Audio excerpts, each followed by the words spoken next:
राहुल गांधी ने इंडिया गठबंधन के गद्दारों की चाल को डिकोड कर लिया है और इसके बाद कांग्रेस के बदले हुए तेवर, उन तेवरों की वजह से इंडिया अलायंस के भीतर बैठे स्लीपर सेल्स के खेमे में हड़कंप मचा हुआ है। राहुल सबकी बात सुन रहे हैं लेकिन कर अपने मन की रहे हैं। उनके पास फोन आ रहे हैं, गुहार लगाई जा रही है, लेकिन राहुल अर्जुन की तरह एक दूसरे ही लक्ष्य में लगे हुए हैं, एक दूसरे लक्ष्य को भेदने में। आज विश्लेषण इस बात का करेंगे कि क्या वाकई में राहुल गांधी 2004 के अपने उस प्लान पर लौट आए हैं। विश्लेषण इस बात का करेंगे कि थर्ड फ्रंट बनाने की चाहत रखने वाले लोग आज जब राहुल के सामने जाकर के गुहार लगा रहे हैं तो उसके पीछे उनकी मंशा क्या है। क्या वाकई में वो कांग्रेस को सपोर्ट करना चाहते हैं या फिर कि वो एक बार फिर से कांग्रेस को डिरेल करना चाहते हैं। सारी बातें जरा विस्तार से करेंगे। नमस्कार, मैं स्वप्निल और आप मुद्दा देख रहे हैं। दोस्तों, आगे बढ़ें उससे पहले वही छोटी सी अपील। मुद्दा इन दिनों एक गंभीर आर्थिक संकट से जूझ रहा है। एक तरफ जहां हमारे मेन बैंक अकाउंट्स बीते लंबे समय से फ्रीज चल रहे हैं, तो दूसरी तरफ हमारे 2.5 साल पुराने चैनल को हमसे लंबे समय तक छीन कर भी रखा गया था। ऐसे में डे टू डे ऑपरेशंस में मुद्दा को काफी मुश्किलों का सामना करना पड़ता है। लिहाजा आपसे गुजारिश है, यदि आप चाहें तो स्क्रीन पर दिख रहे क्यूआर कोड या फिर के नीचे दिख रहे यूपीआई नंबर्स के जरिए मुद्दा की छोटी छोटी मदद जरूर कीजिएगा ताकि हमारी बेबाकी यूं ही बरकरार रहे। अब आगे बढ़ते हैं और शुरुआत तमिलनाडु चुनाव के नतीजे आने के बाद से करते हैं। चुनावी नतीजे आए, टीवीके के पास सबसे ज्यादा संख्या बल और कांग्रेस का आनन फानन में उसे दिया गया समर्थन। कुल मिलाकर कोई समय नहीं लिया गया, कोई लेट लतीफी नहीं, कोई देरी नहीं। कांग्रेस ने सीधे तौर पर यह समझा कि उसके पास एक मौका है 59 साल बाद तमिलनाडु की सत्ता में वापसी का, और कांग्रेस ने उस पर फोकस किया। डीएमके से बात करी, डीएमके नाराज हुई और उसके बाद भी कांग्रेस टीवीके के साथ चली गई, सरकार में शामिल हो गई। लेकिन वहां से लेकर अब तक बीते कुछ दिनों के भीतर बड़ी तेजी से बहुत सारे डेवलपमेंट हुए हैं। अब राहुल गांधी फैसले लेने में देरी नहीं कर रहे, लेकिन हां, समझने की जरूरत कुछ और भी है। तमिलनाडु के नतीजों के साथ नतीजे पश्चिम बंगाल के भी आए और पश्चिम बंगाल में ममता बनर्जी की हार के बाद ममता बनर्जी तब से लेकर अब तक लगातार राहुल गांधी से संपर्क कर रहे हैं। पहले प्रेस के माध्यम से कहा, उसके बाद खुद फोन करके कहा कि इंडिया गठबंधन की बैठक बुलाई जाए। राहुल गांधी ने उनकी बात सुनी। जब अभिषेक बनर्जी पर हमला हुआ तो राहुल ने उन्हें फोन भी किया, लेकिन इंडिया गठबंधन की बैठक 6 जून को होगी, इस पर राहुल गांधी ने चुप्पी साध ली। अभी तक कुछ नहीं कहा, कांग्रेस का कोई आधिकारिक बयान नहीं आया। जबकि दूसरी तरफ क्या हो रहा है, आरजेडी जैसी पार्टी वो ममता बनर्जी को नेतृत्व थमाना चाहती है इंडिया गठबंधन का। इसे इस तरीके से देखने की जरूरत है, इस तरीके से डिकोड करने की जरूरत है कि थर्ड फ्रंट की मांग करने वाले ये लोग आज की तारीख में दरअसल एक बार फिर कांग्रेस की पीठ में ही छुरा घोंपने की कवायद में लगे हुए हैं। लिहाजा राहुल गांधी जो कर रहे हैं ना, वो आज की तारीख में उनका मास्टर स्ट्रोक कहा जाना चाहिए। अब राहुल कर क्या रहे हैं? राहुल चुपचाप कांग्रेस के ऊपर फोकस कर रहे हैं। आज भी राहुल गांधी अजमेर के लिए रवाना हो चुके हैं, अजमेर पहुंच चुके हैं जिस समय मैं ये वीडियो रिकॉर्ड कर रहा हूं। वहां पर ट्रेनिंग कैंप्स हैं दिल्ली और राजस्थान के जिलाध्यक्षों के, उसमें आज वो शामिल हो रहे हैं। उसके अलावा राहुल के लगातार कई कार्यक्रम लगे हुए हैं इस तरीके से। दूसरी तरफ राहुल और क्या कर रहे हैं, तो कांग्रेस की बाकी जितनी भी यूनिट्स हैं वो सभी सक्रिय हैं लोगों के मुद्दों को लेकर सड़कों पर। वो सड़कों पर उतरकर लगातार संघर्ष करते हुए नजर आ रही हैं। एनएसयूआई से लेकर ऑल इंडिया कांग्रेस तक सब सड़कों पर है। सबके हाथों में मशाल है, सबके हाथों में पोस्टर्स हैं और सब पेपर लीक का मुद्दा हो, बेरोजगारी का मुद्दा हो, पेट्रोल डीजल की किल्लत हो, महिलाओं का सम्मान हो, इन तमाम मुद्दों पर लगातार सड़क की लड़ाई कांग्रेस लड़ रही है। अब मीडिया आपको ये बातें दिखाए या ना दिखाए, लेकिन सच्चाई तो यही है कि जनता देख रही है जहां जहां वो यात्राएं निकल रही हैं, देश के कोने कोने में जहां जहां कांग्रेस वो आवाज उठा रही है, और वो लोग जिनके मुद्दे कांग्रेस उठा रही है, उनकी नजर में तो कांग्रेस आज की तारीख में उनकी आवाज बनती हुई नजर आ रही है। जबकि दूसरी तरफ विपक्ष क्या कर रहा है? उत्तर प्रदेश के आज की तारीख में विपक्ष के सबसे बड़े नेता क्या कर रहे हैं? एसी कमरों में बैठ करके प्रेस कॉन्फ्रेंस कर रहे हैं, इससे ज्यादा कुछ नहीं।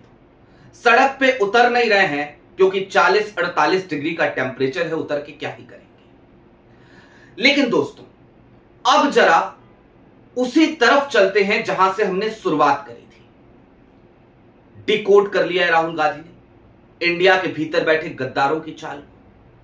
तो ये गद्दार हैं कौन लोग, किन्हें आज मैं गद्दार कह रहा हूं? जरा याद कीजिए ना, ये वही ममता बनर्जी हैं। मैं 2024 की बात नहीं करूंगा, मैं अभी की बात करूंगा, पश्चिम बंगाल चुनाव की बात करूंगा। पश्चिम बंगाल चुनाव के दरमियान राहुल गांधी के हेलीपैड को उखाड़ दिया गया ताकि राहुल गांधी समय से वहां पहुंच ना पाए, रैली को संबोधित ना कर पाए। अधीर रंजन चौधरी की एक सभा को संबोधित करने सचिन पायलट को पहुंचना था, तो सचिन पायलट को पहुंचने नहीं दिया गया। ये ममता बनर्जी ही तो थी ना, उन्हीं की तो सरकार थी, उन्हीं का तो सिस्टम था। टीएमसी के वही लफंगे तो थे ना जो कांग्रेस के रास्ते का रोड़ा बन रहे थे पश्चिम बंगाल चुनाव के दरमियान। तो जो वो समय कर रहे थे, आज क्या उनकी इन चिकनी चुपड़ी बातों की वजह से उनके इन कृत्यों को भुलाया जा सकता है? जवाब है नहीं, बिल्कुल नहीं। राहुल का दिल बड़ा है, राहुल माफ करना जानते हैं, राहुल किसी से नफरत नहीं करते। राहुल खुद कहते हैं कि मुझे तो मोदी जी से भी नफरत नहीं है और नफरत होनी भी नहीं चाहिए। लेकिन दूसरी तरफ अर्जुन की तरह चिड़िया की आंख देखना, यानी कि कांग्रेस पे फोकस करना, यही राहुल का मास्टर स्ट्रोक है। अब दोस्तों, इन तमाम गद्दारों को एक एक करके समझिए। टीएमसी हो और टीएमसी का समर्थन करती आरजेडी हो। अखिलेश चुप्पी साधे हुए हैं क्योंकि अखिलेश की अपनी मजबूरी है।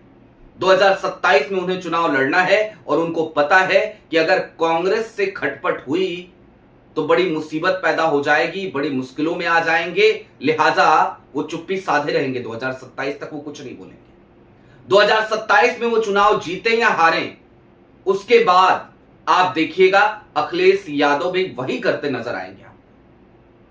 तीसरी तरफ आरजेडी, सपा, टीएमसी के बाद एक और पॉलिटिकल पार्टी, यानी कि आम आदमी पार्टी, जिसने 2024 के चुनाव के बाद खुद को इंडिया गठबंधन से अलग कर लिया था। जब अलग कर लिया तो कर लिया, अब काहे की बेचैनी है भैया? अब जो सूत्रों के हवाले से खबर मिली है वो भी ममता बनर्जी के संपर्क में है। नहीं नहीं, बिल्कुल इंडिया गठबंधन की बैठक बुलाइए, आपके नेतृत्व में इंडिया गठबंधन को आगे बढ़ना चाहिए। भैया तब अलग काहे हुए थे? अब ममता दीदी के नेतृत्व में आगे क्यों बढ़ना चाह रहे हो? और क्या इंडिया गठबंधन, India alliance minus Congress, India alliance का कोई वजूद बचा रह जाएगा? जवाब है नहीं, बिल्कुल नहीं। यानी कि इंडिया अलायंस को ही अब एक थर्ड फ्रंट में बदलने की कोशिश में लग गई हैं ये तमाम पॉलिटिकल पार्टीज, ये तमाम क्षेत्रीय छत्र। और इस बात को राहुल गांधी भली भांति तौर पर समझ चुके हैं। लिहाजा आज की तारीख में स्थितियां जब बदली हैं, तब राहुल गांधी नहीं चाहते कि 2029 के चुनाव से पहले पहले इस तरीके की कोई स्थिति पैदा हो जाए जहां पर थर्ड फ्रंट को या थर्ड फ्रंट की मांग को सर उठाने का कोई मौका मिल जाए। दूसरी तरफ एक चीज और भी है कि आज मजबूरी कांग्रेस की नहीं है। मैं ये बात कई बार कह चुका हूं, फिर कह रहा हूं, आज मजबूरी कांग्रेस की नहीं है। आज मजबूरी इन क्षेत्रीय छत्रपों की है। उन्हें राहुल गांधी का साथ चाहिए, उन्हें राहुल गांधी का नाम चाहिए, लेकिन उस नाम के सहारे ये एक हाइप लेकर के राहुल की पीठ में, कांग्रेस की पीठ में ही छुरा घोंपने की तैयारी कर रहे हैं। और ये बात कई वजहों से समझ में आती है। बहुत सारे इसके सिम्टम्स दिखाई देते हैं। मसलन वही आरजेडी जो अभी केरल में जाकर के पिनरई विजन के समर्थन में रैली करती हुई नजर आए। तेजस्वी यादव वहां पहुंचे, एलडीएफ के साथ गठबंधन में उन्होंने वहां पर 3 सीटों पर चुनाव लड़ा, एक विधायक उनका जीता भी है। वो आरजेडी तपाक से ममता बनर्जी के समर्थन के लिए खड़ी हो जाती है, जबकि दूसरी तरफ कांग्रेस वो टीवीके उसको एक नया अलायंस पार्टनर मिला है। अब आंध्र प्रदेश में क्या किया जाए, इसको लेकर के राहुल पूरी तरीके से अपनी निगाहें वहां गड़ा चुके हैं। क्या आंध्र प्रदेश में फोकस करना है? वहां पर उन्होंने वाईएस शर्मिला को कमान तो दे ही रखी है, अब उन्हें राज्यसभा भेजने जा रहे हैं। तीसरी तरफ राहुल साउथ इंडिया के हर स्टेट में कांग्रेस का स्टेक कैसे मजबूत हो। अगर लक्षद्वीप और पांडुचेरी के एक एक सीट को छोड़ दीजिए तो भी 129 सीटें होती हैं वहां पर। केरल, आंध्र प्रदेश, तमिलनाडु, तेलंगाना, कर्नाटका, इनको मिलाकर वहां पर कैसे ज्यादा से ज्यादा सीटें अर्जित की जा सके, इस पर फोकस कर रहे हैं। और इसके साथ ही साथ राहुल का पूरा फोकस इस बात पर है कि अब ये जो बैसाखियों वाली कांग्रेस, सोनिया जी की कांग्रेस थी, उसे बैसाखियों वाली कांग्रेस की स्थिति से निकालकर राजीव गांधी की कांग्रेस या इंदिरा गांधी की कांग्रेस में कन्वर्ट किया जा सके। और आज राहुल गांधी जिस तरीके से फैसले ले रहे हैं, इसी तरीके के फैसले इंदिरा गांधी एक समय पर लिया करती थी। यानी कि लेट लतीफी नहीं, इंतजार नहीं, किसी की नाराजगी का कोई डर नहीं, कोई भय नहीं, साहस के साथ जो पार्टी हित में सही है वो फैसला लो और आगे बढ़ो। जिसको साथ रहना है रहे, जिसको ना रहना है ना रहे। क्योंकि राहुल इस बात को जानते हैं कि इस देश की जनता की समझ में आ चुकी है बात कि अब अगर मोदी जी का कोई विकल्प है तो वो विकल्प राहुल गांधी है, वो विकल्प कांग्रेस है, इसके अलावा और कुछ भी नहीं। आपकी क्या राय है वो हमें कमेंट बॉक्स में जरूर बताइएगा। अभी के लिए दीजिए इजाजत। चलते चलते फिर वही अपील, चैनल पे नए हो तो सब्सक्राइब करते हुए जाइएगा, सक्षम हो तो मुद्दा की छोटी छोटी मदद जरूर कीजिएगा ताकि हमारी बेबाकी यूं ही बरकरार रहे। बहुत शुक्रिया।